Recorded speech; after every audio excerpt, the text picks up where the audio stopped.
పంటలు సాగు చేయడం అంటే ఆషామాషీ వ్యవహారం కాదు. ముందుగా సేద్యంలో సరైన విధానాన్ని అనుసరించాలి. తరువాత వాతావరణ పరిస్థితులు అనుకూలించాలి. ఆపై పంటను రక్షించడంలో సరైన విధానం పాటించాలి.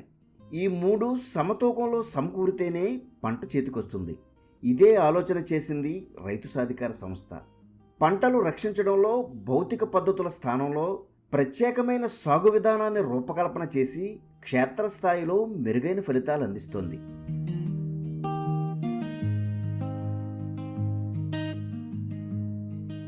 రైతు గొర్ల నాగేశ్వరరావు 3 ఏళ్లుగా ప్రకృతి పద్ధతి అనుసరిస్తున్నారు. తనకున్న 2 ఎకరాల్లో అరటి, కూరగాయలు, ఆకుకూరలు, ఏటీఎం మోడల్, పశుగ్రాసంతో పాటు పిఎండిఎస్ సాగు చేస్తున్నారు. అందరికీ నమస్కారం అండి. మాది కాకినాడ జిల్లా తుని మండలం చేపూరు గ్రామం. నా పేరు గొర్ల నాగేశ్వరరావు. గత మేము 3 సంవత్సరాల కిందటి వరకు కూడా మేము కెమికల్ వ్యవసాయం చేసేవాళ్ళం అండి. దానివల్ల మాకు నష్టాలు ఎక్కువగా కలిగాయి. అప్పుడు మాకు ప్రకృతి వ్యవసాయం సిబ్బంది మా దగ్గరికి వచ్చి కొన్ని సలహాలు సూచనలు మాకు చెప్పడం జరిగిందండి. దాని వరకు మేము ఆయన సలహాలు తీసుకుండి మేము గత 3 సంవత్సరాల నుంచి కూడా ప్రకృతి వ్యవసాయం స్టార్ట్ చేసాం. పిఎండిఎస్ విత్తనాలు వాళ్ళు ఇవ్వడం మేము వేసి మళ్ళీ దాన్ని కలియదున్ని మళ్ళీ మేము వాళ్ళ సూచనల మేరకు మేము ఫస్ట్ నువ్వులు వేసామండి. దీనిలో భాగంగా సాగు చేసే భూమిని తేలికపాటి దుక్కు చేసుకున్నారు. ఈ భూమిలో చుట్టూ రక్షణ పంటగా నువ్వులు, తరువాత క్రమంలో వరుసగా ఆకుకూరలు, కూరగాయలు, అపరాలతో పాటు పశుగ్రాస పంటలు నాటుకున్నారు.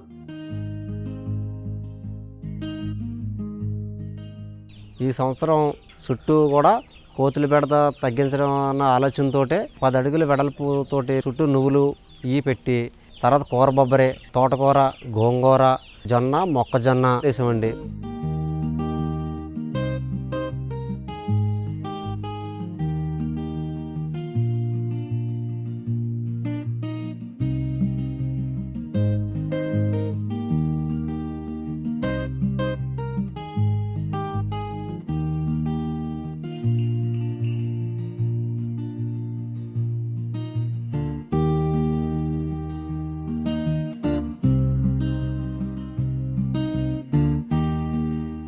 వీటికి ప్రకృతి పద్ధతిలో 15 రోజులకు ఒకసారి ద్రవజీవామృతం, చీడపీడలు ఆశించకుండా నేమాస్త్రం అందించారు.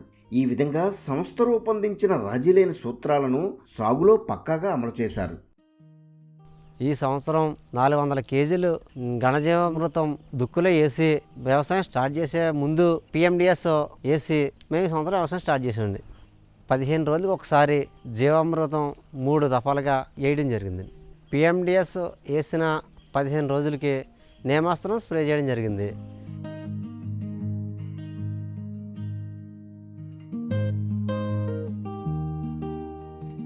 ఈ క్రమంలో సాగు చేసిన నెల రోజులకు ఆకుకూరలు దిగుబడి వచ్చాయి. వీటి నుంచి 9,000 వరకు రాబడి సమకూరింది.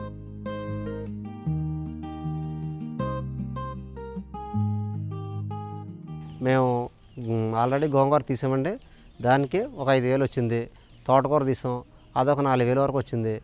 తర్వాత ఇప్పుడు బొబ్బర్లు ఆల్రెడీ ఇప్పుడే స్టార్ట్ అయ్యాయండి.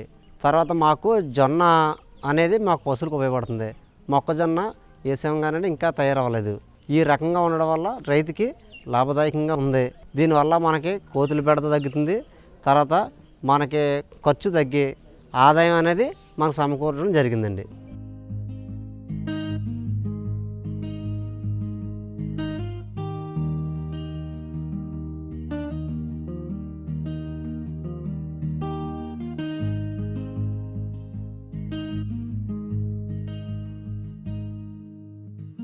పశుగ్రాసాన్ని పశువులకు మేతగా అందిస్తూ పరోక్షంగా పాల దిగుబడి పెరిగేలా దోహదం చేస్తున్నారు.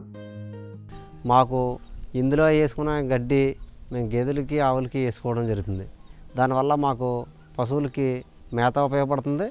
మేము పాలు తీసుకుండి మేము బయట మార్కెటింగ్ చేసుకోవడం కూడా వీలుగా ఉంటుంది. మాకు అన్నీ ఇక్కడ అనుకూలంగా ఉన్నాయి కాబట్టి మాకు దీన్ని చేసుకోగలుగుతున్నాం.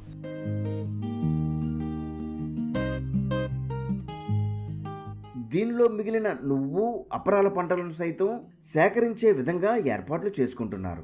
చివరగా మిగిలిన పంటలను అదే భూమిలో కలియదున్ని ఖరీఫ్ వరి సాగు చేసేందుకు సన్నద్ధమవుతున్నారు.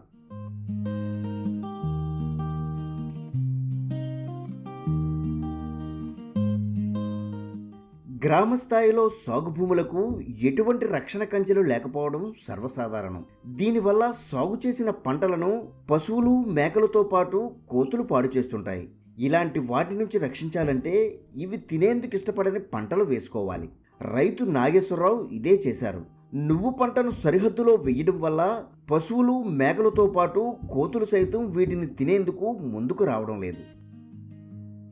ఈ పిఎండిఎస్ వేసిన తర్వాత మాకు కోతులు బెడద మాకు తగ్గించడంతో పాటు ఒకవేళ ఏవైనా సరే దగ్గరికి వచ్చినా దాన్ని చూసుకుని బయటికి వెళ్ళిపోవడం జరుగుతుంది తప్ప లోపలికి వెళ్ళట్లేదు.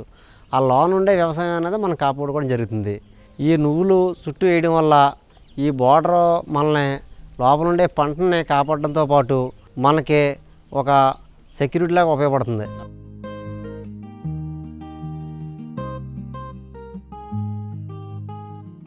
దీనివల్ల సాగు చేసిన పంటలన్నీ భద్రంగా దిగుబడి వస్తున్నాయి.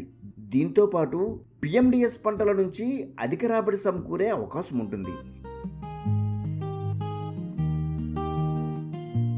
పొలము మా ఇల్లు రెండు కలిపి ఉండడం వల్ల మాకు ఇక్కడ ఏ పని చేసుకోవడం కన్నా అనుకూలంగా ఉంది.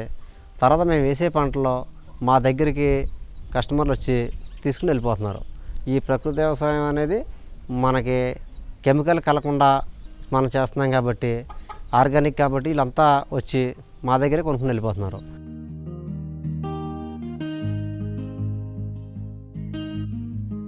ఇటీవల కాలంలో కోతులతో నష్టపోతున్న రైతాంగానికి ఈ పద్ధతి అనుకూలంగా ఉండడంతో తోటి రైతులు సైతం అనుసరిస్తున్నారు. మేము కెమికల్ వాడేటప్పుడు అది స్ప్రే చేసేటప్పుడు మాకు స్కిన్ మీద పడితే దురదలో మంటలతో పాటు తర్వాత ఆ కొట్టే మందు మాకు ఊపిరితిత్తుల్లో పోయి కొంచెం మాకు ఇబ్బందిగా ఉండేది. ఇది మానేసి ఎప్పుడంటే ప్రకృతి వ్యవసాయం స్టార్ట్ చేసామో దీనివల్ల ఎటువంటి సైడ్ ఎఫెక్ట్స్ లేవు. దీన్ని మనకి ఆరోగ్యంగా ఉండడంతో పాటు ఈ వేసుకునే పంటలు కూడా భూమి కూడా సారం కోల్పోకుండా అన్ని విధాలుగా ఉపయోగకరంగా ఉంది.